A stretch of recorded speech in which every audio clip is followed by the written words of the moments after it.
Hey, this is Meredith. I'm a photographer. I'm almost always busy. Even when I'm not busy, I feel like I'm busy. I keep hearing about things I need to do for SEO and my website and now for AI. The good news, my husband does SEO. He's been doing SEO for longer than I've known him. He helps me and people like me focus on the things that actually make a difference. Can we do it just one more time? Yeah, let me start recording. All right, welcome to episode, I think it's number 206. And today I'm going to talk about something that I do for my consulting clients, one area where what I do is actually very valuable and how you can do something similar on your own. Okay, so first, the most important thing that I do as a consultant, and by important, I mean the most valuable. The reason I can charge a healthy hourly rate is because obviously I need to bring value in a short amount of time. This is one of the things that can bring a lot of value to a big client in a short amount of time, a relatively short amount of time. And that is basically competitor research. A client hires me, and one of the first things they want to know is, how do we be number one, basically, is their objective. And in order to do that, or tell them how they can do that, we need to look at the websites that are already number one and figure out how did they do it. Now, most of the time, that's going to come down to links. Okay. I've mentioned many times how important links are in Google, and they're important, especially in this aspect, because everybody can do on-site SEO. Like, it's not really that difficult to have a highly optimized website in terms of what you do to your website. It's much more difficult and more competitive when you start talking about getting links from other websites and getting mentions online. Most of the time, when you look at a website that is ranked number one or really highly on Google, the reason it's there and it's not number 5 or 10 is going to come down to the links that it has. So the competitor research is a really important tool when I can go to my clients and say, okay, these websites that are number 1, 2, and 3, here are the reasons they are there. This is what they are doing to achieve that. That's super valuable. From then, we go on and I help them create a strategy to do something similar. But before that begins, obviously, we need to know what's working. We also do a version of this in the mentoring program. If you're part of that program, that's around weeks 7, 8, kind of right in the middle of the mentoring program. And I show students how they can use AI to help them do that. So in that situation, I obviously can't dedicate the number of hours I would dedicate to my consulting clients to help you through it, but I have developed AI skills to do that instead of me. Now, you can even do a more simplified version of that, which is what I'm going to talk about today. And again, what we're going to be looking for is links and mentions. Remember, last week I talked about Yelp, and I talked a little bit about how important mentions are becoming, it used to be for SEO that links were like primary importance. They were way more valuable than anything else, including mentions. That is starting to even out, especially with AI. The way AI goes about searching the internet, it can't follow links, but it does see mentions. So mentions are becoming more important. So we're looking for number 1, links, and number 2, mentions. Now, the way that we do that in the mentoring program is we use SEMrush, and with in combination with AI. But you can do it manually too. You can't do it as well. But what we're going to be looking for is directories, specifically where a link would be really valuable, and how to use AI to research specific competitors to see where they are mentioned. Now, this will not give you as full a picture as if you use SEMrush, but it should be helpful. So let's talk about the directories first. And with directories specifically, we're going to be thinking more about links. But what I mean by a directory is something kind of like Yelp, like a directory of businesses, hopefully in your area, or businesses in your industry. And usually along with those is going to be a link to your website, like on Yelp. So it depends on where you live. Like urban areas are going to have more of these, most likely, than less urban areas. But the way that you can find them is, let's say, I'm going to use Meredith as an example. I'm going to go to Google and I'm going to type in family photographers in Brooklyn. And I'm going to look for directories. I'm not looking for competitor websites right now. I'm looking for sites like Yelp.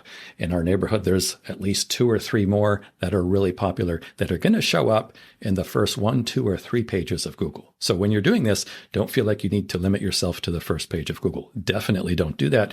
You want to scan, I would say, at least the top 3 pages, maybe the top 5 pages. And they're that might sound intimidating.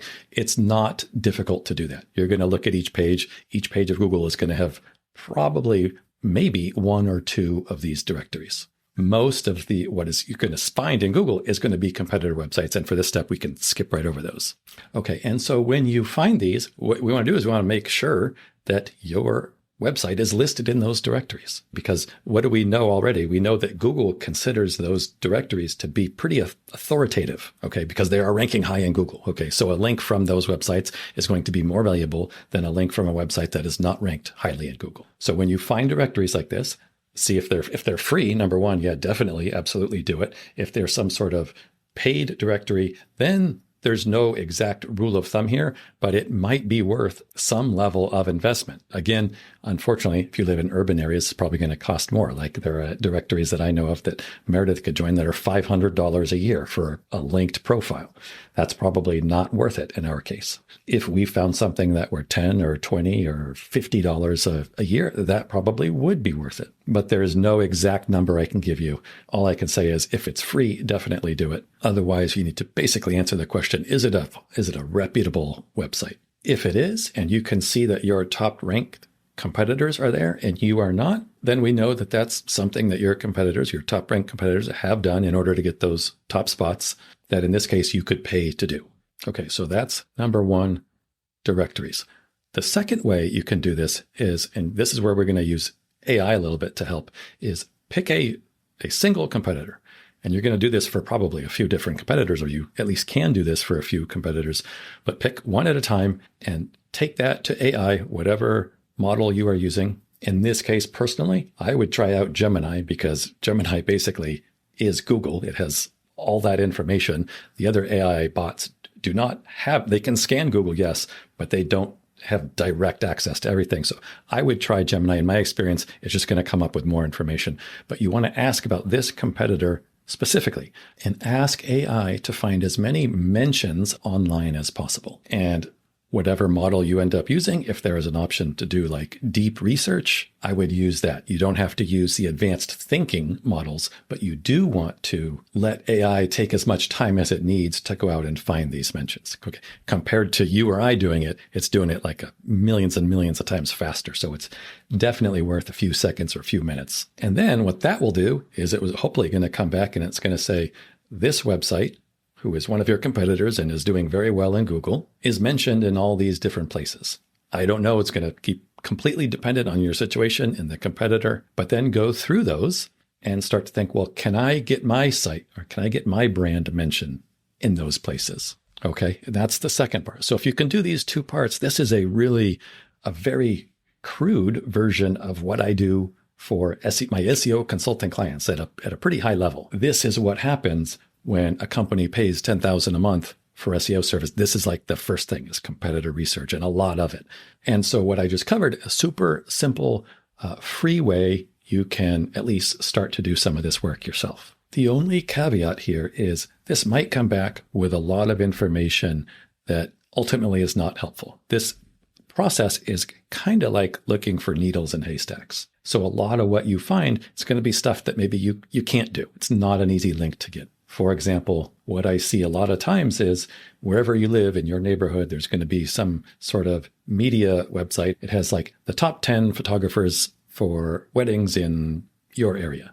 Okay. An article like that, if you're not on it, you can't then add it. You can't get onto a list like that. You might find a lot of situations like this, or you might not. I don't know. It totally depends. But this is what I mean by you're kind of looking for a needle in a haystack. So don't get discouraged if you find things that you can't do. And this, by the way, is a level of SEO. It's a type of SEO that most small businesses are never going to do. So if you're doing this at all, strategically, I would say this is an advantage. All right. I hope that helps. Do you know what Google was called before it was called Google? I did once and now, no. It was called Backrub. What? Yeah, Backrub. No, I don't remember that. Backrub was the name of Google before it was called Google. Get out. Yeah, pretty terrible, huh? Like that's one of the worst. Yeah, because it was all built on backlinks. So we've talked about how important links are to SEO and to Google, and how another word for links is backlinks. The way websites link to each other is called backlinks. How'd the rub get in? I don't know. That's just gross. That is what the two guys who founded Google called it. And it was only when they got a CEO that the CEO was like, okay, priority number one, we got to change the name. I don't think Google would be Google if it was called Backrub. Can you imagine if they had kept that instead of saying, oh, you can Google it? We say, oh, just Backrub it. Oh, God, no. This podcast is about answering your questions. Questions about SEO, questions about AI, how AI is changing SEO, and what you should do about it as a business owner. To send in questions of your own, visit meredithshusband.com/podcast.